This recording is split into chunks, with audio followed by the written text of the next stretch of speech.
નમસ્કાર મિત્રો. આજે સીધું ને સટના એપિસોડમાં આપણી સાથે પ્રોફેસર ડોક્ટર હેમંત કુમાર શાહ જોડાયા છે. હેમંતભાઈ આર્થિક બાબતોના વિશ્લેષક છે, આર્થિક સર્વેક્ષણના અભ્યાસી છે અને બજેટના પણ અભ્યાસી છે. પછી એ ગુજરાતનું બજેટ હોય કે દેશનું બજેટ હોય, આ એમની વિશેષતા છે. અને મને લાગે છે કે દાયકાઓથી એ આ અભ્યાસ કરી રહ્યા છે. એટલે આજે જે વાત આપણે કરવાની છે એ વાત ભારત સરકારના નાણાં મંત્રાલયે નિર્મલા સીતારમણ નાણામંત્રીએ સંસદમાં જે આર્થિક સર્વેક્ષણ રજૂ કર્યો એનો રિપોર્ટ, એની વાત સવિશેષ થાય એ જરૂરી છે. લોકો એને સમજે, કારણ કે એની અંદર જે કઈ બાબતો રજૂ કરવામાં આવી હોય એના અર્થઘટનો એ હેમંત કુમારની દ્રષ્ટિએ આપણે જરા સાંભળવા ખૂબ જરૂરી છે. અને સાથે સાથે રવિવારે એટલે કે આવતીકાલે જે બજેટ આવી રહ્યું છે દેશનું, એ બજેટ કેવું હોઈ શકે અથવા તો કેવું હોવું જોઈએ એના વિશે પણ પ્રોફેસર હેમંત કુમારની થોડી ટિપ્પણ એ કરે એવી આપણે એમને વિનંતી કરીએ છીએ. હેમંતભાઈ, આપનું સીધું ને સટમાં સ્વાગત છે અને આપ આના વિશે વાત રજૂ કરો. હેમંતભાઈ. નમસ્કાર હરિભાઈ અને સૌ દર્શક મિત્રો. આપની સાથે ફરીથી વાત કરવાની મને તક મળી છે, એ બદલ હરિભાઈનો હું ખૂબ ખૂબ આભારી છું. મિત્રો, જ્યારે પણ બજેટ આવવાનું હોય છે ત્યારે એના એકાદ બે દિવસ અગાઉ ઇકોનોમિક સર્વે હંમેશા રજૂ થતો હોય છે. આ એક પરિપાટી રહી છે અને આશ્ચર્યજનક રીતે મોદી સરકારે 2014 પછી પણ આ પરિપાટી ચાલુ રાખી છે. એટલે એક મહત્વનો મુદ્દો, કારણ કે ઘણી બધી પરંપરાઓ એમણે તોડી છે, પણ તેમ છતાં ઇકોનોમિક સર્વે રજૂ કરવાની પરિપાટી એમણે ચાલુ રાખી. એ એક સારી બાબત છે. ઇકોનોમિક સર્વે એ શું કહે છે? એ આખા વર્ષના ગાળા દરમિયાન અને આગલા જે વર્ષો ગયા એના સંદર્ભમાં અર્થતંત્રની પરિસ્થિતિ શું છે, અર્થતંત્રના જુદા જુદા ક્ષેત્રોમાં, એને વિશેની એ વાત કરે છે.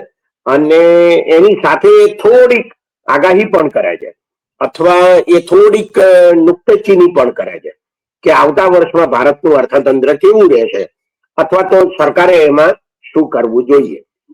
એટલે આમ જુઓ તો જો એ એમ કે સરકારે આવું કરવું જોઈએ, તો એનો અર્થ એવો થયો કે ઇકોનોમિક સર્વે છે તે રિઝર્વ બેંક તૈયાર નથી કરતી, સરકાર પોતે તૈયાર કરે છે. એટલે સરકાર જયારે પોતે પોતાના રિપોર્ટમાં એમ કે સરકારે આમ કરવું જોઈએ, તો એનો અર્થ એવો થયો કે સરકારે પોતે જ પોતાને સલાહ આપી. એટલે પછી સવાલ ઉભો એ થાય છે કે સરકાર ખરેખર એવું કશું કરે છે કે કેમ. આ તો એક જુદો જ અભ્યાસનો વિષય છે.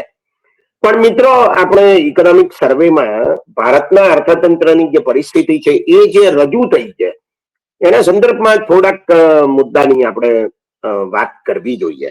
એક સૌથી મહત્વનો મુદ્દો મને લાગે છે કે જીડીપી નો વૃદ્ધિ દર છે. આપણે સૌ જાણીએ છીએ કે જીડીપી એટલે આખા દેશના બધા લોકોની આવક, અને એમાં કેટલી ઝડપથી વધારો થાય છે એ બહુ મહત્વનું છે. તો આ સંદર્ભમાં બે મુદ્દાઓ જે આ ઇકોનોમિક સર્વેમાં લખેલા છે તે આવા છે. એને એમ કહ્યું છે કે 2025-26માં એટલે ચાલુ વર્ષે જે જીડીપી નો વૃદ્ધિ દર રહેશે, એટલે ગયા વર્ષે જે જીડીપી હતી એના કરતા આ વર્ષે કેટલી વધશે, તો એનો એને આંકડો આપ્યો છે કે 6.9% જેટલી વધશે. અને આવતે વર્ષે કેટલી વધશે, તો કે 6.8% જેટલી વધશે. આ આંકડા આપ્યા છે. હવે આ છે ને જે લગભગ 60 પાનાની ઇકોનોમિક સર્વેની જે ભારત સરકારની અને નાણાં મંત્રાલયની સત્તાવાર હાઇલાઇટ્સ આપી છે 60 પાનાની, એમાં પહેલા જ આ લખવામાં આવ્યું છે. પણ જો તમે ઇકોનોમિક સર્વેનો આખો પાઠ જુઓ, એની ટેક્સ્ટ જુઓ, તો આંકડો કંઈક જુદો મળે છે. એમાં એવું લખ્યું છે કે 2025-26માં 7.4% આવશે જીડીપી નો વૃદ્ધિ દર, અને હાઇલાઇટ્સમાં 6.9% લખ્યું છે. એટલે આપણને શંકા જાય છે કે ખરેખર કેટલો રહેશે. એક જગ્યાએ એક આંકડો આપે છે, બીજી જગ્યાએ બીજો આંકડો આપે છે. એટલે આ લખનારાને કઈ ખ્યાલ નહીં આવ્યો હોય એવો સવાલ આપણને ઉભો થાય છે. એટલે મને લાગે છે કે આ એક બહુ મહત્વનો મુદ્દો છે. નો ડાઉટ એમાં કોઈ શંકા નથી કે 6.9% વૃદ્ધિ દર એ દુનિયાના અનેક દેશોના વૃદ્ધિ દર કરતા વધારે, એ ચાઇનાના વૃદ્ધિ દર કરતા પણ વધારે હશે. અને ચીનની સાથે યુરોપ અને અમેરિકાનો જે વૃદ્ધિ દર છે એ તો 2-3%ની આસપાસ, 1%ની આસપાસ હોય છે. એટલે એના સંદર્ભમાં 6.9%નો વૃદ્ધિ દર સારો કહેવાય. પણ મુદ્દો એ પણ છે કે મનમોહનસિંહના 10 વર્ષના શાસનકાળ દરમિયાન લગભગ જે 7.5%નો વૃદ્ધિ દર રહ્યો હતો 10 વર્ષની એવરેજ વાર્ષિક, એના જેટલો આ વૃદ્ધિ દર નથી, આ ઓછો છે. બરાબર. અને છેલ્લા 11 વર્ષનો જે આંકડો કાઢો તો પણ એ 6.8%થી વધારે થતો નથી. એટલે એ રીતે આપણે આ આંકડાને જોવો જોઈએ. બીજો એક મુદ્દો આમાં બહુ મહત્વનો છે, અતિશય મહત્વનો છે, અને તે એ છે કે આપણા વડાપ્રધાને એકવાર એવું કહ્યું હતું કે આપણે $5 ટ્રિલિયન ઇકોનોમી બનવાનું છે 5 વર્ષમાં. બરાબર. હવે $5 ટ્રિલિયન ઇકોનોમી 5 વર્ષમાં બનવાનું છે. એ 5 વર્ષ વીતી જાય પણ બીજા 2 વર્ષ થઈ ગયા. બરાબર. હવે આ ઇકોનોમિક સર્વેમાં 2025-26માં ભારતની જીડીપી કેટલી છે એનો આંકડો આપ્યો છે, $5 ટ્રિલિયન. એટલે એનો અર્થ એવો થાય કે 500 લાખ કરોડ રૂપિયા. બરાબર. તો અત્યારે 2025-26માં એટલે ચાલુ વર્ષે કેટલો આંકડો આપ્યો છે? 357 લાખ કરોડ રૂપિયા. આ લખેલું છે, ઇકોનોમિક સર્વેમાં લખેલું છે. હજુ હમણાં સુધી જયારે જે આંકડા આયા કરે છે એ 400 થી વધારે આવે છે. 410, 412, 420, 435 લાખ કરોડ રૂપિયાની આપણી જીડીપી છે. એવા બધા આંકડા આવ્યા કરે છે. પણ ઇકોનોમિક સર્વે પોતે અત્યારે જે આંકડો આપે છે 357 લાખ કરોડ રૂપિયાનો છે. અને પછી એમ કે છે કે ચાલુ વર્ષે જે જીડીપી વધવાની એ તો 6.9%, એટલે એની એ વધારો આવી ગયો આની અંદર. આવતે વર્ષે જે જીડીપી વધશે એ 6.8%. હવે જો 6.8%ના દરે અથવા 7%ના દરે આવતા 5 વર્ષ સુધી જો જીડીપી આપણી વધે, એટલે કે 146 કરોડ રૂપિયા લોકોની આવક વધે, તો પણ આપણે 500 લાખ કરોડ રૂપિયા એટલે $5 ટ્રિલિયન સુધી ના પહોંચીએ. આ એક હકીકત છે. એટલે એનો અર્થ એ થયો કે આ એક શું કહેવાય, $5 ટ્રિલિયન નો જે ફુગ્ગો છે, બરાબર, એ ભારત સરકારે પોતે જ એના રિપોર્ટમાં ફોડી નાખ્યો છે. આ એક વાત આપણે બરાબર સમજવાની જરૂર છે. બીજો એક મને મુદ્દો બહુ મહત્વનો લાગે છે, અને તે એ છે કે આપણે તો દેશનો વિકાસ કરવો છે, આપણે તો લોકોનો વિકાસ કરવો જ નથી. તકલીફ એ છે. એટલે આપણે જીડીપી વધે, જીડીપી નો વૃદ્ધિ દર ઊંચો જાય એની બહુ ચિંતા કરીએ છીએ. પણ દેશના બધા લોકોની આવક વધે એની બહુ ચિંતા થતી નથી. આ સંદર્ભમાં અને બહુ પ્રાથમિક સગવડો બધાને પ્રાપ્ત થાય એની પણ આપણે બહુ કઈ ચિંતા કરતા નથી. મને યાદ છે કે લગભગ 5-1 વર્ષ પહેલા ઇકોનોમિક સર્વેમાં છેલ્લું પ્રકરણ લખેલું, 5 વર્ષ પહેલાના ઇકોનોમિક સર્વે ની વાત કરું છું, એમાં એક પ્રકરણ લખેલું થાલીનોમિક્સ. આવો એક શબ્દ વાપરેલો, થાલીનોમિક્સ. થાળી એટલે આપણા ભોજનની થાળી, આપણું ભોજનનું પતરાણ, એમાં જે વસ્તુ આપણે ખાઈએ છીએ રોજ અથવા ક્યારેક ક્યારેક, એની વાત કરેલી. અને એમાં એમણે એવું લખેલું કે આ જે ખાવાની ચીજો છે એનો ફુગાવાનો દર ઓછો થયો છે. અને આપણું જે આ થાળીનું ઇકોનોમિક્સ છે, થાળીનું જે અર્થતંત્ર છે એના વિશે આપણે ચિંતા ચોક્કસ કરવી જોઈએ, પણ પરિસ્થિતિ સુધરી રહી છે. આવું બધું એ આખા પ્રકરણમાં કહેલું. હવે સવાલ ઉભો એ થાય છે કે આ દેશના જે સામાન્ય લોકો છે એ કેટલા છે, એમની સંખ્યા કેટલી છે? તો આ ઇકોનોમિક સર્વેમાં એક આંકડો આપ્યો છે, અને તે આપ્યો છે કે 9.2 કરોડ લોકો ઇન્કમ ટેક્સ નું રિટર્ન ભરે છે. બરાબર. એટલે જે લોકો ઇન્કમ ટેક્સ નું પત્રક ભરે છે, રિટર્ન, એમની સંખ્યા 9.2 કરોડ છે. એનો અર્થ એવો નથી થતો કે જે લોકો આ પત્રક ભરે છે એ બધા ટેક્સ ભરે છે. ટ્રુ. આ સમજવાની જરૂર છે. કારણ કે જે લોકોએ ટેક્સ રિટર્ન ભરવું પડે, દાખલા તરીકે મારો ટેક્સ કપાઈ ગયો હોય તો મારે રિટર્ન ભરવું પડે. એટલે હું રિટર્ન ભરું અને પછી એમ કહું કે ભાઈ હિસાબ કરીને કે મારા 10,000 રૂપિયા ટેક્સના કપાયા છે, પણ મારે ખરેખર ટેક્સ ભરવાનો થતો નથી, એટલે મને 10,000 પાછા આપો. એને રિફંડ કહેવાય. એટલે આ 9.2 કરોડમાં આવા રિફંડ માંગનારા ઢગલો લોકો હોય, કરોડો હોય. એટલે ખરેખર જે લોકો ઇન્કમ ટેક્સ ભરે છે એમની સંખ્યા 5 કરોડ થી વધારે નહીં હોય. આજે 9.2 કરોડ લોકો રિટર્ન ભરે છે ને એમાં 5 કરોડ થી વધારે નહીં હોય. એનો અર્થ એવો થયો કે આ 5 કરોડ લોકો આ દેશના ધનવાનો છે. બરાબર. હવે આ 5 કરોડ લોકો એક જ પરિવારમાં એક જ જણ છે એવી આપણે ધારણા કરી લઈએ, જે ધારણા ખોટી છે. કારણ કે રિટર્ન ભરનારા અથવા ટેક્સ ભરનારા એક પરિવારમાં 2 હોય, 3 હોય, 4 હોય એવું બને. પણ આપણે એવું ધારી લઈએ. તો એનો અર્થ એ થયો કે 25 કરોડ લોકો થયા. 5 ગુણ્યા 5, 25 કરોડ. હવે આપણે જરા થોડી છૂટ મૂકીએ કે ભાઈ 146 કરોડમાંથી 46 કરોડ એવા છે કે જે લોકો ટેક્સ ભરે છે અથવા ભરવો જોઈએ પણ ભરતા નથી, છુપાવે છે. બરાબર. તો 100 કરોડ લોકો એવા થયા કે આ 100 કરોડની આવક પેલા 357 લાખ કરોડ રૂપિયામાં કેટલી? આ સવાલ ઉભો થાય. કારણ કે 357 લાખ કરોડ રૂપિયા એ આખા દેશની આવક છે, જીડીપી છે. તો એમાં આ 100 કરોડ લોકોની આવક કેટલી, અને એ 100 કરોડ લોકોની આવક કેવી રીતે વધારવી એની ચિંતા આ ઇકોનોમિક સર્વેમાં ક્યાંય છે નહીં, ખેંચ પણ નથી. હું દાખલો આપું. આમાં આ સર્વેમાં શિક્ષણ અને આરોગ્ય એને વિશે ચેપ્ટર લખવામાં આવ્યું છે. બરાબર. હવે આપણે સૌ જાણીએ છીએ કે 2020માં જયારે નવી શિક્ષણ નીતિ આવી, ન્યૂ નેશનલ એજ્યુકેશન પોલિસી, રાષ્ટ્રીય શિક્ષણ નીતિ આવી કોરોના કાળ દરમિયાન 2020માં, ત્યારે એમાં લખેલું કે જીડીપી ના 6% જેટલું ખર્ચ શિક્ષણ માટે થવું જોઈએ. બરાબર. હવે આવતીકાલે જે બજેટ રજૂ થશે એ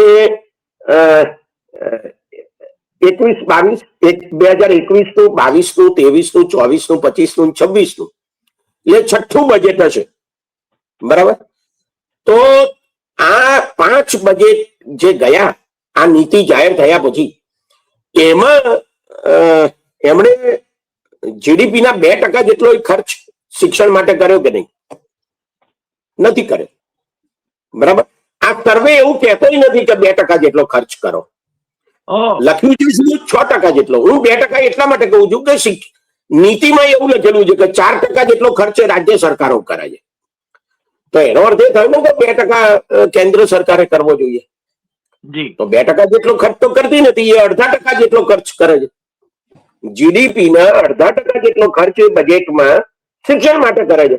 અને આ ઇકોનોમિક સર્વેના બજેટમાં એવું લખવામાં નથી આવ્યું કે કેન્દ્ર સરકારે 2% જેટલું ખર્ચ કરવું જોઈએ. તો એનો અર્થ એવો થાય, એનું તારણ છે. એનો અર્થ એવો થાય કે તમારે તમારા બાળકોને શાળામાં કે કોલેજોમાં કે યુનિવર્સિટીઓમાં શિક્ષણ આપવું હોય તો તમારે ખાનગી શાળાઓ, કોલેજો અને યુનિવર્સિટીઓ માટે તૈયાર રહેવાનું છે. એ વધવાની છે અને એની વધારે ફીઓ તમારે ભરવાની છે. આ નક્કી છે. બરાબર. આ સમજણ આપણે આ કિસ્સામાં કેળવવી જોઈએ. આવું જ આરોગ્યને માટે છે. આરોગ્ય વિશે જે ચેપ્ટર લખવામાં આવ્યું છે એમાં પણ એવું નથી કહેવામાં આવ્યું કે આપણે પોતે જે નીતિ જાહેર કરેલી છે એ નીતિ મુજબ આપણે ખર્ચ કરીએ. 2017માં મોદી સરકારે રાષ્ટ્રીય આરોગ્ય નીતિ જાહેર કરી. એમાં શું લખ્યું? એમાં એવું લખ્યું કે બજેટના 8% જેટલું ખર્ચ આરોગ્ય માટે થવું જોઈએ. બરાબર. અને જીડીપી ના 2.5%, 2% 2 થી 2.5% જેટલું ખર્ચ કરવું જોઈએ, આવું લખેલું છે. બરાબર. હવે પ્રોબ્લેમ શું થાય છે, જો તમે ભારત સરકારના બજેટ જુઓ બધા, તો એમાં એવું બતાવે છે કે સ્વચ્છતા અભિયાનનું ખર્ચ એ આરોગ્ય માટે કરેલું ખર્ચ કહેવાય. પછી પોલિયોની રસી આપવા માટેનું ખર્ચ એ આરોગ્ય માટે કરવામાં આવેલું ખર્ચ કહેવાય. આરોગ્ય માટેના ખર્ચનો સીધો સાદો અર્થ જો કરવો હોય તો એવો થાય કે માણસ બીમાર પડે અને સારવાર માટે જે ખર્ચ થાય એ આરોગ્યનું ખર્ચ ખરેખર તો ગણવું જોઈએ. તો આવું તો એ આંકડો આપણને મળતો જ નથી ભારત સરકારના બજેટમાં કે ખરેખર સારવાર માટે શું ખર્ચો કરાય છે. બરાબર. મુદ્દો શું છે? મુદ્દો આ છે કે બજેટના 8% જેટલું ખર્ચ કરવું જોઈએ એવું 2017ની નીતિમાં મોદી સરકારે પોતે લખ્યું છે. અને છતાં જો તમે બજેટનો આંકડો જુઓ તો તમને ખબર પડે છે કે માત્ર 4% અને 5% જેટલું ખર્ચ કરે છે. જીડીપીના 2 થી 2.5% જેટલું ખર્ચ કરવાનું લખેલું છે, પણ ખરેખર એ જીડીપીના માત્ર 0.3%, 4% જેટલું ખર્ચ કરે છે. તો એનો અર્થ આવો થાય. એના ઉપરથી આપણે આ તારણ કાઢી શકીએ કે ખાનગી હોસ્પિટલો વધશે, નંબર 1. નંબર 2, દવાઓના પૈસા વધશે, અને નંબર 3, સારવારનો ખર્ચ એને પરિણામે વધશે. બરાબર. અને આ બધું વધશે તો તમારા આરોગ્ય માટે તમારે પૈસા સાચવવા પડશે.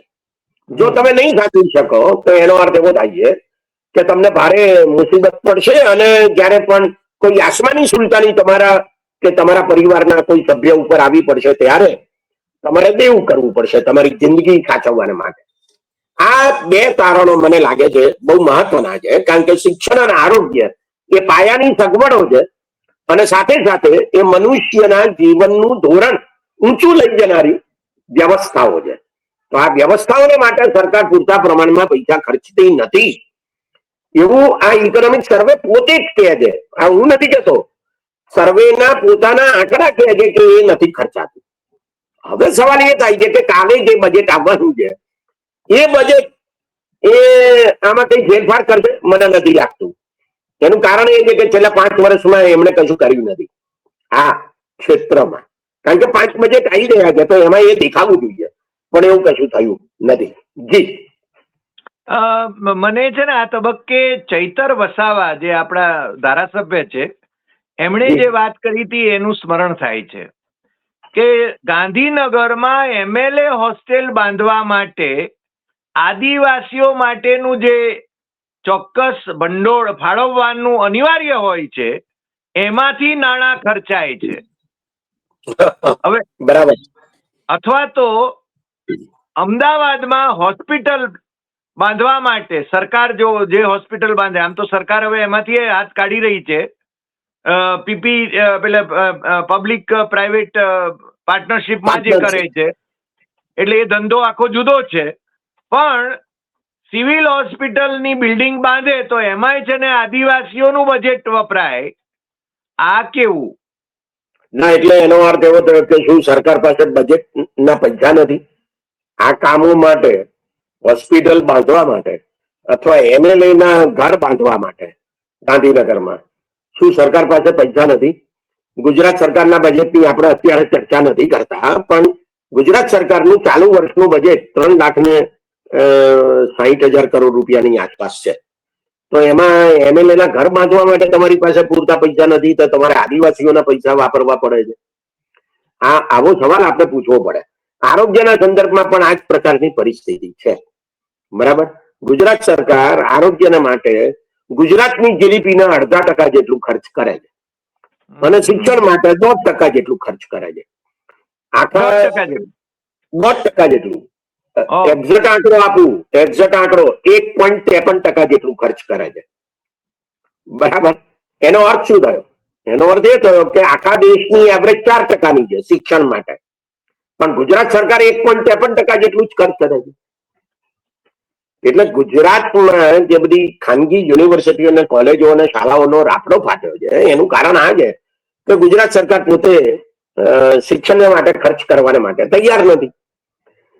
જો આખા દેશના સંદર્ભમાં આ જે સર્વે આવ્યો છે એની થોડીક વાત આપણે જરા આગળ વધારીએ. મને એવું લાગે છે કે એ મુદ્દો પણ બહુ મહત્વનો છે અને એની ચર્ચા થવી જોઈએ. આપણને એમ કહેવામાં આવે છે કોરોના કાળ દરમિયાન કે આ ભારતને આત્મનિર્ભર બનાવવાનું છે. નરેન્દ્ર મોદી ટીવી પર આવીને જે ભાષણ આપતા હતા કોરોનાના પહેલા લોકડાઉન દરમિયાન, એમાં એમણે આ શબ્દ રમતો મૂક્યો અને પછી ચાલ્યું. હવે તો બધું આત્મનિર્ભર ભારત ને પછી એક બીજું સૂત્ર આવ્યું છે, એ સૂત્ર છે વિકસિત ભારત. બરાબર, સ્વદેશી ભારત. સ્વદેશી ભારત. સ્વદેશી ભારત.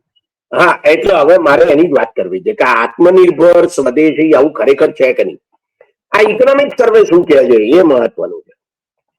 ઇકોનોમિક સર્વે એવું કહે છે કે 2020 પછી ભારત સરકારે 16 જેટલા દેશો અને જૂથો, દેશોના જૂથો, જેમ કે આસિયન, જેમ કે યુરોપિયન યુનિયનમાં યુરોપના 27 દેશો છે, આસિયનમાં 10 દેશો છે, EFTA માં 4 દેશો છે યુરોપના. આ બધા દેશોના જૂથો અને જુદા જુદા દેશો, એ બધાની સાથે ભારત સરકારે FTA કર્યું છે, ફ્રી ટ્રેડ એગ્રીમેન્ટ, એટલે મુક્ત વ્યાપારની સમજૂતી.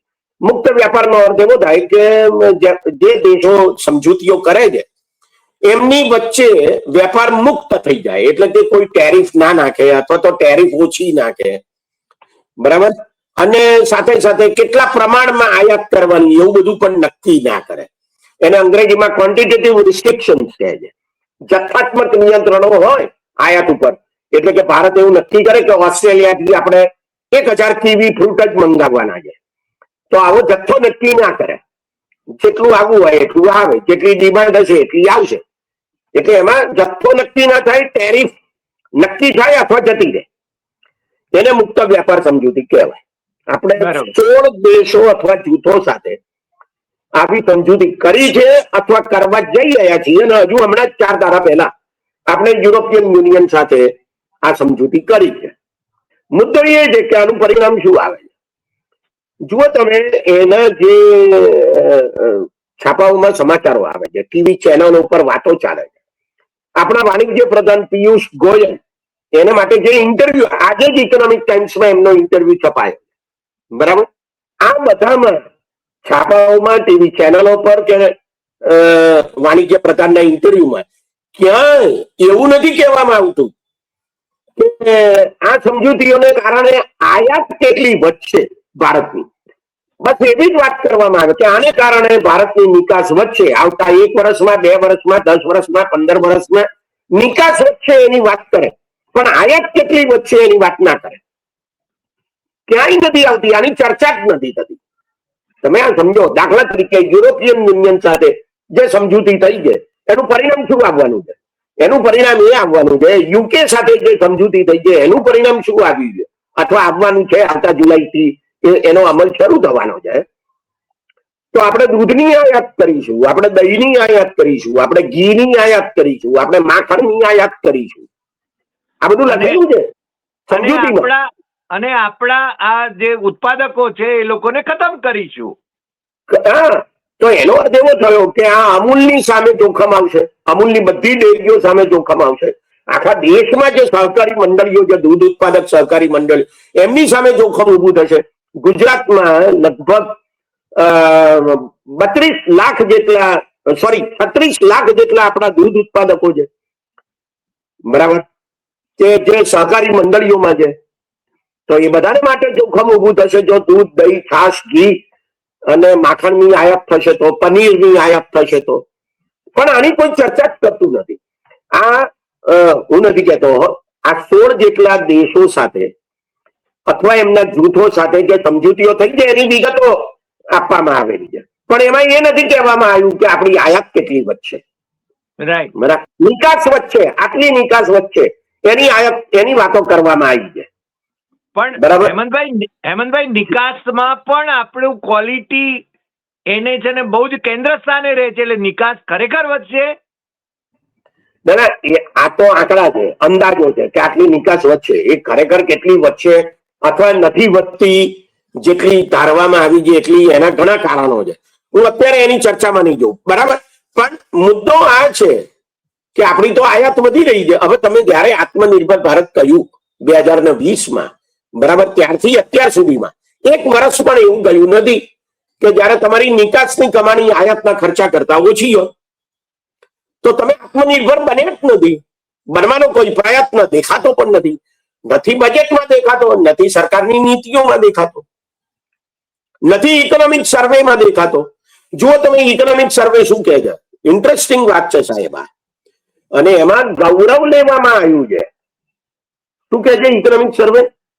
કે 2024-25માં 55.8 અબજ ડોલરનું વિદેશી રોકાણ આપણે ત્યાં આવ્યું. અને 2025-26માં એટલે ચાલુ વર્ષે ડિસેમ્બર મહિના સુધીમાં 64.7 અબજ ડોલર વિદેશી રોકાણ આવ્યું. એટલે એમ કે એમાં વધારો થયો 9 અબજ ડોલરનો. કેટલી મોટી વાત છે આ. આનું ગૌરવ લેવામાં આવ્યું છે. હવે તમે જયારે આત્મનિર્ભર ભારતની વાત કરતા હો ત્યારે આનું ગૌરવ લેવાનું હોય કે આને શરમજનક ગણવાનું હોય? અરે નહીં તો આત્મનિર્ભર ભારતની વાત છોડી દો, સ્વદેશીની વાત છોડી દો. તમે કરો છો શું કરવા સ્વદેશીની વાત? એટલે આ મને લાગે છે કે બહુ મહત્વનો મુદ્દો છે. જી, અમે ચીનને 100 કરોડનો ફાયદો થાય દર વર્ષે બેલેન્સ ઓફ પેમેન્ટમાં, એ રીતે એની આયાત કરીએ છીએ. અમારી નિકાસ છે નહીં. એટલે એનો અર્થ એવો થાય છે કે આત્મનિર્ભર ભારત એ એક ખોખલું સૂત્ર છે. હિન્દીમાં એક કહેવત છે, થોથા ચના બાગે ગણા. ગુજરાતીમાં ખાલી ચણો ભાગે ગણો. વાગે ગણો, હા, યસ. આ ખાલી ચણો છે એ બહુ વાગે છે, એવા પ્રકારની પરિસ્થિતિ છે. તમને ઇકોનોમિક સર્વેના બીજા 2 આંકડા હું તમને આપું. એક વાત એવી છે, બહુ ઇન્ટરેસ્ટિંગ વાત છે.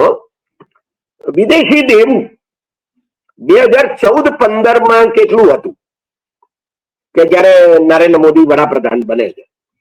તો એ વખતે 462 અબજ ડોલર હતું. અત્યારે કેટલું છે? તો એમાં એવું બતાવે છે કે જે ઇકોનોમિક સર્વેની હેડલાઇન્સ છે લગભગ 60 પાનાની, એમાં 2014-15નો આંકડો આપે છે 462 અબજ ડોલર. પછી અત્યારે કેટલું છે તો એનો આંકડો નથી આપતા, એમાં આંકડો નથી લખ્યો, એમાં ટકા લખ્યા કે એ વખતે એટલે 2014-15માં જીડીપી ના આટલા ટકા જેટલું વિદેશી દેવું હતું અને અત્યારે આટલા ટકા જેટલું છે. એટલે એનો શું એ એમ બતાવવા માંગે છે કે આ ટકા ઘટ્યા છે. બરાબર, જો તમે કેવી કેટલું થાય છે વિદેશી દેવું? ખરેખર જી, હવે ખરેખર એવું છે કે 2025-26માં વિદેશી દેવું જે પહેલા 462 ડોલર હતું, અત્યારે 746 અબજ ડોલર છે. એટલે લગભગ બમણું થઈ ગયું. પ્રમાણમાં એ વધ્યું છે. ભલે જીડીપી ના ટકા ઘટ્યા હોય, જીડીપી વધારે ઝડપથી વધતી હોય તો જીડીપી ના ટકા ઘટે એવું બને, પણ આ તમે દેવું વધ્યું છે વિદેશી દેવું એનો આંકડો નથી આપતા હાઈલાઇટ્સમાં. ડરે છે, બીજે છે, એવું સમજવાનું આપણે. આ એક મહત્વનો મુદ્દો છે. બીજો અગત્યનો મુદ્દો પણ આપણે સમજવા જેવો છે. એમાં એ આંકડો આપે છે. જુઓ તમે, એકમાં ટકા આપે છે, આંકડો નથી આપતા. બીજામાં ટકા નથી આપતા ને આંકડો આપે છે. એમાં એ શું કહે છે કે આપણી પાસે કેટલા ડોલર પડ્યા છે? તો કે 2014-15માં 342 અબજ ડોલર હતા અને અત્યારે 701 અબજ ડોલર છે. આને શું કહેવાય? તો કે આટલા ડોલર પડ્યા છે અને અર્થશાસ્ત્રની ભાષામાં વિદેશી ઊંડિયામણની અનામતો કહેવામાં આવે છે, ફોરેક્સ રિઝર્વ્સ કહેવામાં આવે છે. બરાબર, હવે જરા આપણે આ વાતને સમજવી જોઈએ. જુઓ તમે, વિદેશી દેવું કેટલું છે? 746 અબજ ડોલર. આપણી પાસે કેટલા પૈસા પડ્યા છે અત્યારે હાલ? તો કે 701 અબજ ડોલર. એટલે જે પૈસા પડ્યા છે એના કરતા આપણું દેવું ફક્ત 45 અબજ ડોલર જેટલું વધારે છે. હવે સવાલ ઉભો એ થાય છે કે તો પછી આ 701 અબજ ડોલર પડ્યા છે એ તમે આપી દો ને, ચૂકવી દો દેવું. પણ એ ચૂકવી શકાય એમ નથી. એનું કારણ શું છે? એનું કારણ એ છે કે આજે લીધું છે ને દેવું એ જ છે આ 701 અબજ ડોલર. મારા ખિસ્સામાં જે પૈસા પડ્યા છે એ મારા દેવા કરતા થોડા વધારે છે. તો તમે મને એવું કહો કે તમે આપી દો ને એટલે કામ પતે, પણ એવું પતે એમ છે નહીં. કારણ કે જે લીધા છે એ જ મારા ખિસ્સામાં પડ્યા છે. આવી સ્થિતિ આખા દેશની છે. એટલે દેશ આત્મનિર્ભર નથી બની રહ્યો, નંબર 1. દેશ વધારે વિદેશી દેવામાં ડૂબી રહ્યો છે, નંબર 2. નંબર 3, જે ઇન્કમ ટેક્સ ભરનારા લોકો છે એમની સંખ્યા અને એ રીતે જુઓ તો ધનવાનોની સંખ્યા એ લગભગ સ્થિર છે, એમાં કઈ વધારો ઘટાડો થઈ રહ્યો નથી. અને ગરીબોની સંખ્યા જે કહેવાય એમાં કંઈક અંશે વધારો થઈ રહ્યો છે. અને બીજો અગત્યનો મુદ્દો એ છે, નંબર 4, કે આપણે જે $5 ટ્રિલિયન ઇકોનોમીની વાતો કરતા હતા એમાં આપણે બહુ જ ધીમી ગતિએ આગળ વધી રહ્યા છીએ. 5 વર્ષમાં $5 ટ્રિલિયન ઇકોનોમી કરવાની હતી, એના 2 વર્ષ પતી ગયા છે. અને હજુ $5 ટ્રિલિયન ઇકોનોમી કરતા આપણને બીજા 5-7 વર્ષ થશે એવું લાગે છે, કારણ કે એ જ આ ઇકોનોમિક સર્વેના આંકડા બતાવે છે. એટલે આ દ્રષ્ટિએ આ ઇકોનોમિક સર્વે આપણને માટે બહુ આશા ઉભી કરે એવું છે નહીં. મેં તમને છેલ્લો મુદ્દો કહું કે મેં તમને પહેલા જ કહ્યું કે શિક્ષણ અને આરોગ્ય આ બંને સેવાઓ મોંઘી થવાની છે, એમાં કોઈ શંકાને સ્થાન નથી. એવું આપણને ઇકોનોમિક સર્વે ઉપરથી દેખાય છે. તો આ ઇકોનોમિક સર્વેના બહુ મહત્વના મુદ્દાઓ છે જે આપ સૌની સમક્ષ રજૂ કર્યા. નહીં, અને હેમંતભાઈ હવે છેલ્લે મને એક પ્રશ્ન થાય છે જે તમે નટશેલમાં પણ જવાબ આપી શકો, કારણ કે આપણો સમય પણ પૂરો થાય છે. બજેટ કેવું અપેક્ષિત મનાય છે? ના, જો આમાં સામાન્ય માણસોની કોઈ સલાહ નાના પ્રધાન લેતા નથી, બરાબર? સલાહ કોની લે છે? ઉદ્યોગપતિઓ સાથે મિટિંગો કરે છે છેલ્લા 2 મહિના. બજેટ આવવાનું હોય એના 2 મહિના પહેલાથી, 1 મહિનાથી એ ઉદ્યોગપતિઓના મંડળો ફિક્કી, CII, એસોચેમ વગેરે સાથે મંત્રણાઓ કરે છે, અથવા જુદા જુદા ક્ષેત્રોના જે મંડળો છે એમની સાથે પણ ચર્ચા કરે છે. પણ સામાન્ય માણસો સાથે એ ચર્ચા કરતા નથી. એટલે સામાન્ય માણસોની આમાં બહુ ચિંતા થાય છે એવું માનતો નથી, નંબર 1. નંબર 2, એ ઘણીવાર સામાન્ય માણસો માટે શું આવે છે તો એ એમ જાણે ટુકડા ફેંકતા હોય ને એવી રીતે કેટલીક યોજનાઓની જાહેરાત કરે કે જેનાથી સામાન્ય માણસોને એવું લાગે કે ના ના, અમારા માટે પણ કંઈક આવ્યું. આપણે સૌએ શું કરવાની જરૂર છે? તો મોટે ભાગે જયારે બજેટ આવે છે ત્યારે આપણે એની જ ચર્ચા કરીએ છીએ. ટીવી ચેનલો પણ એની ચર્ચા કરે છે, છાપા પણ એની ચર્ચા કરે છે, અને સામાન્ય લોકો પણ એની ચર્ચા કરતા થઈ જાય છે કે કઈ વસ્તુ મોંઘી થઈ છે, કઈ વસ્તુ સસ્તી થશે. કારણ કે ટેક્સમાં શું ફેરફાર થયો અને ઇન્કમ ટેક્સમાં શું ફેરફાર થયો એની ચર્ચા કરે છે. આ સિવાય કોઈ ચર્ચા થતી નથી. ખરેખર એની ચર્ચા કરવાની જરૂર છે કે સરકાર જે આપણા વેરામાંથી પૈસા ભેગા કરે છે અથવા દેવું કરીને પૈસા ભેગા કરે છે, દેવું પણ આપણા જ પૈસા છે કારણ કે બેંકો પાસેથી લે છે, અથવા પોસ્ટ ઓફિસની નાની બચત એ એનું દેવું છે, એ પણ આપણા પૈસા છે. તો આપણા જ પૈસા જયારે સરકાર વાપરતી હોય ત્યારે એ શામાં ખર્ચ કરે છે, કેટલું ખર્ચ કરે છે એની ચર્ચા નથી ટીવી ચેનલો કરતી, નથી છાપા કરતા. એને વિશે આપણે વધારે ચિંતિત થવાની જરૂર છે કે સરકાર શામાં પૈસા ખર્ચે છે, બરાબર? એટલે હું એમ સમજુ છું કે થોડીક વધારે જાગૃતિ આવે નાગરિકોમાં બજેટના સંદર્ભમાં, એ બહુ જરૂરી છે. હેમંતભાઈ, આજે આપ અમારી સાથે જોડાયા એ બદલ આપનો ખૂબ ખૂબ આભાર, અને ફરી મળીશું પાછા આવી જ રસપ્રદ ચર્ચા માટે. અને આભાસી આંકડાઓથી જે લોકોને ભરમાવવામાં આવી રહ્યા છે એનો ફુગ્ગો આપે આજે એમના જ સત્તાવાર દસ્તાવેજોથી ફોડી નાખ્યો છે, એ બદલ ફરીને એકવાર આપનો ખૂબ ખૂબ આભાર. નમસ્કાર. નમસ્કાર.